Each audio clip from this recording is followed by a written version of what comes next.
திருமணம் முடிஞ்சு கணவர் வீட்டுக்கு போயிருக்கக்கூடிய பிரியங்கா, தன்னோட கணவர் வசி பேக்ல வச்சிருந்த சில விஷயத்த பார்த்துட்டு, பயங்கரமா எமோஷனலா தேம்பி தேம்பி அழுதுருக்காங்க. அதோட விவரத்த இந்த உள்ள பார்க்க போறோம். விஜய் டிவி ஆங்கரா இருக்கக்கூடிய பிரியங்காவுக்கும், வசின்னு சொல்லக்கூடிய டிஜேவுக்கும் கடந்த 10 நாட்கள் முன்னாடி திருமணம் நடந்து முடிஞ்சது. திருமணத்துக்கு அப்புறமா இவங்கள பத்தி எக்கச்சக்கமான நியூஸ் பார்த்துட்டு இருக்கோம். அதுல ஒரு படி இப்ப தன்னோட கணவர் பேக்ல வச்சிருந்த சில பொருட்கள பார்த்துட்டு, பிரியங்கா தேம்பி தேம்பி எமோஷனலா அழுதுருக்காங்க. அதுக்கான காரணம் என்ன?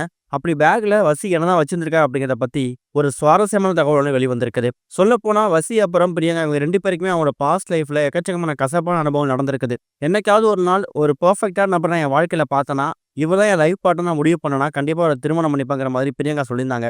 இப்படிப்பட்ட ஒரு வாழ்க்கை தான் பொண்ணுக்கு அமையாதாங்கிற மாதிரி பல இடங்கள்ல பிரியங்காவோட அம்மாவும் ஃபீல் பண்ணியிருக்காங்க. ஆனா, அப்படிப்பட்ட ஒரு நபரா தான் பிரியங்கா வசிய பார்த்திருக்காங்க. பார்த்த உடனேயே பிரியங்காவுக்கு வசிய பிடிச்சு போயி 2 பேரும் காதலிச்சு இப்ப திருமணம் பண்ணிக்கிட்டாங்க. பிரியங்கா வசி மேல எந்த அளவுக்கு அன்பு வச்சிருக்காரு அப்படிங்கிறத தாண்டி, வசி பிரியங்கா மேல எந்த அளவுக்கு அன்பு வச்சிருக்காங்க அப்படிங்கிற விஷயம், இப்ப வசி செஞ்சிருக்கிற ஒரு செயலால பிரியங்கா தேம்பி தேம்பி அழுதுருக்காங்க. தினமும் ஒர்க்குக்கு போகும்போது ஒரு டிஜேவா இருக்கக்கூடிய வசி தான் பயன்படுத்தக்கூடிய ஒரு பேக் ஒண்ணு எடுத்துட்டு போவாரு. அந்த பேக்ல எதார்த்தமா பிரியங்கா வசிக்கு தேவையான பொருட்கள எடுத்து வைக்கும்போது, அவர் லஞ்ச் பேக் பண்ணி வைக்கும்போது, எதேர்ச்சியா ஒரு விஷயத்த ஒண்ணு பார்த்துருக்காங்க.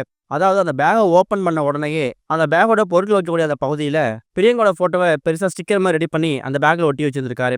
இத பார்த்துட்டு பிரியங்கா தேம்பி தேம்பி அழ ஆரம்பிச்சுட்டாங்களாம். தன்னோட கணவர் தான் மேல இந்த அளவுக்கு பாசம் வச்சிருப்பார் அப்படின்னு நினைச்சு கூட பார்க்கல.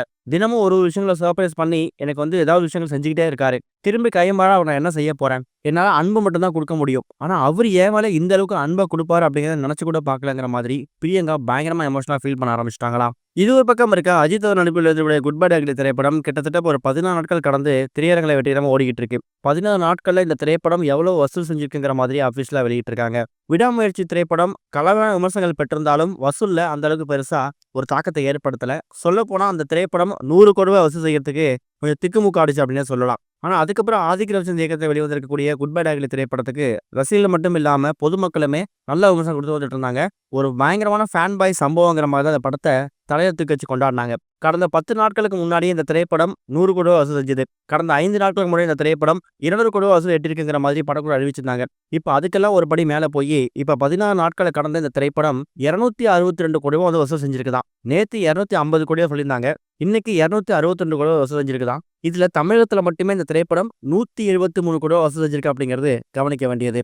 இப்ப அடுத்தது வரக்கூடிய வீக்கெண்ட்லயும் இந்த திரைப்படம் தியேட்டர்ல ஓடுச்சுன்னா 300 கோடி ரூபாய் வசூல் செய்யறதுக்கான வாய்ப்பு இருக்கு அப்படிங்கிற மாதிரி டாக்ஸ் போயிட்டு இருக்கு.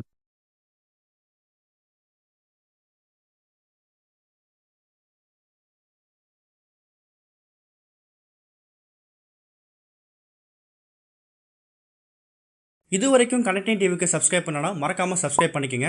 உடனடி அப்டேட்ஸ் பெறுவதற்கு நோட்டிஃபிகேஷன் பெல்லையும் கிளிக் பண்ணிக்கங்க.